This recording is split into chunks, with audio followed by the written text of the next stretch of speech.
हमारी मौजूदगी अभी मुजफ्फरपुर जिला के कटरा प्रखंड क्षेत्र में एक पंचायत में है, जो कि यहाँ पे ग्रामीण लोग हैं और हम ग्रामीण से जानने ये आए हैं।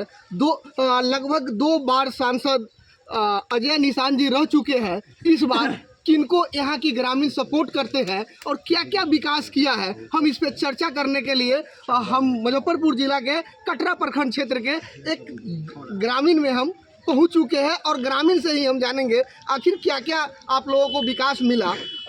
सर, क्या कुछ कहिएगा अजय निषाद के बारे में? सर, अजय निषाद के बारे में हम क्या कहेंगे, यहाँ की जनता कह रही है। उनको यहाँ की जनता ने, मुजफ्फरपुर की जनता ने 10 साल सांसद के रूप में मौका दिया, लेकिन 10 साल में एक भी दिन ऐसा नहीं हुआ कि जो वो कटरा प्रखंड में वो जनता की समस्याओं के लिए आए होंगे या जनता से मिलने के लिए आए होंगे।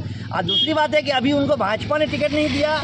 4 लाख वोट से उन्होंने चुनाव जीता, लेकिन भाजपा ने इसलिए उनको टिकट नहीं दिया। उनका टिकट इसलिए कटा कि पूरे मुजफ्फरपुर नहीं, पूरे बिहार में 40 के 40 सांसद में सबसे निकम्मा सांसद अगर कोई भाजपा का था तो वो मुजफ्फरपुर का अजय निषाद था। अच्छा, एक बात बताइए, अगर वो निकम्मा था तो आप लोग 2 बार कैसे मौका दे दिए? सर, 2 बार मौका दिए तो बस वही होता है। हमारे यहाँ जो चुनाव होता है ग्रामीण क्षेत्र में देख लीजिए, तो यहाँ जातीय धर्म पे चुनाव होता है। उन्होंने सहनी समाज को बेवकूफ़ बनाया कि हम सहनी के नेता हैं, हम निषाद के नेता हैं, लेकिन उन्होंने निषाद को भी कहीं का नहीं छोड़ा। निषाद को भी रोड पे लाके छोड़ दिया।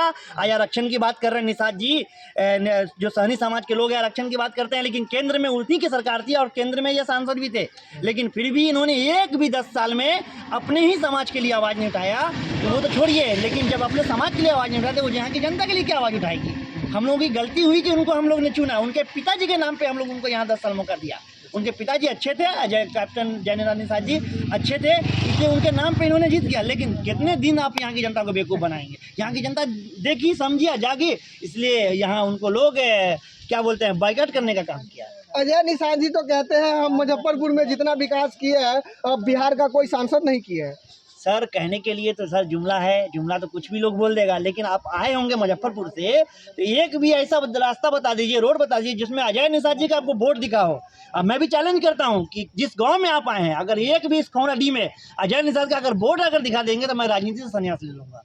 और यहाँ की जनता अगर कह दे कि मैं जनता के समस्या के लिए अगर अजय निषाद यहाँ आया है तो मैं आजीवन राजनीति छोड़ के अजय निषाद का गुलामी करूँगा।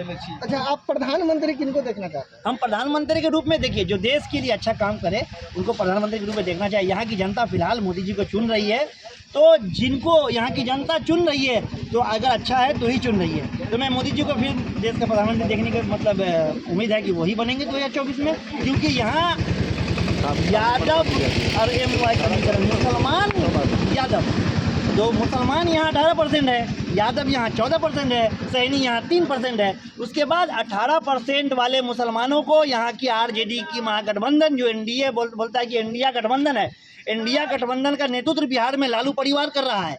लालू परिवार अपने बेटा बेटी वगैरह वगैरह सबको उतार दिया और 3% वाले मुकेश सहनी को 3 सीट दे दिए और 18% वाले मुसलमानों को मात्र 2 सीट देकर के लॉलीपॉप दिखा दिए दड़ी बिछाने के लिए। इसलिए यहाँ की जनता इंडिया गठबंधन को सपोर्ट नहीं कर रही है, इंडिया गठबंधन को सपोर्ट कर रही है जी। अच्छा, एक बात बताइए, एक तरफ मोदी जी को कहना है जो 900 रुपये सिलेंडर दे रहे हैं, अगर तेजस्वी जी को कहना है अगर जीत के आते हैं तो हम 500 का सिलेंडर करेंगे। सर, ये सिर्फ और सिर्फ यहाँ के बिहार के 13 करोड़ लोगों को बेवकूफ़ बनाने का काम किया है। तेजस्वी यादव 2025 की तैयारी कर रहे हैं, वो बिहार विधानसभा की तैयारी कर रहे हैं, मुख्यमंत्री की तैयारी कर रहे हैं। यहाँ के जो भी शिक्षित लोग हैं, युवा हैं, वो बताए कि ये तेजस्वी यादव की औकात की बात है, ये उसकी औकात की बात नहीं है कि वो 500 कर लेंगे। ये केंद्र का डिसीजन होता है कि 400 करना है या 500 करना है। अगर इंडिया की सरकार बनेगी तो ये राहुल गांधी तय करेगा कि 400 में देंगे कि 500। ये तेजस्वी कौन होता है तय करने वाला? जो पिछले लोकसभा चुनाव में 2019 में जो हुआ था, मात्र 1 सीट 40 के 40 में तो मात्र 1 जीता था, वो कांग्रेस जीता था, यहाँ आरजेडी का सुप्रा सा जी। और एक तरफ कन्हैया कुमार पप्पू यादव जब कांग्रेस में आए तो तेजस्वी यादव और लालू परिवार अपने परिवार को बचाने में लगे, और पप्पू यादव जैसे जो गरीबों के मसीहा हैं, पप्पू यादव जैसे बेहतरीन लीडर का उन्होंने पूर्णिया में खेला कर दिया। 1994 के बाद पूर्णिया में आरजेडी का एक भी नेता पैदा नहीं हुआ, लेकिन जब पप्पू यादव ने वहाँ ऐलान किया कि मैं यहाँ से लड़ूंगा, प्रणाम पूर्णिया का उन्होंने 1 साल से कार्यक्रम किया, तो लालू यादव को लगा कि अब हमारे बेटा का जो क्या बोलते हैं फ्यूचर है वो अब खराब होने जा रहा है, बर्बाद हो जाएगा। तेजस्वी यादव पढ़े लिखे तो है नहीं, कन्हैया कुमार एजुकेटेड, पप्पू यादव एजुकेटेड, गरीबों के मसीहा। तो अब ये बिहार से बिहार से जो एमओआई समीकरण है वो सारा एमओआई समीकरण आ जाता कांग्रेस में, पप्पू यादव कन्हैया कुमार आ जाते। तो इसलिए यहाँ पे ये चाल चल रहा है। सिवान में देख लीजिए, सब यहाँ के जो मुसलमान हैं वो सिवान के जो साबुद्दीन साहब थे उनको अपना लीडर मानते हैं। एगो कारी शोएब साहब हैं, वो गए हैं पप्पू यादव से मुकाबला करने के लिए पूर्णिया में। उनकी औकात है, कारी शोएब साहब की औकात है पप्पू यादव के यहाँ पे जाके बात करेगा?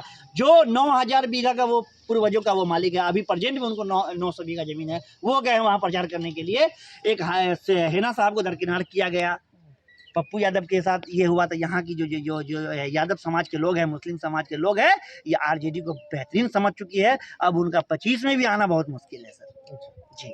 आपका परिचय? मेरा परिचय नयन वारसी हुआ, पूर्व जिला पार्षद 44 कटरा से प्रत्याशी रह चुके हैं और मुजफ्फरपुर के पूर्व जिलाध्यक्ष जन अधिकार पार्टी से थे सर।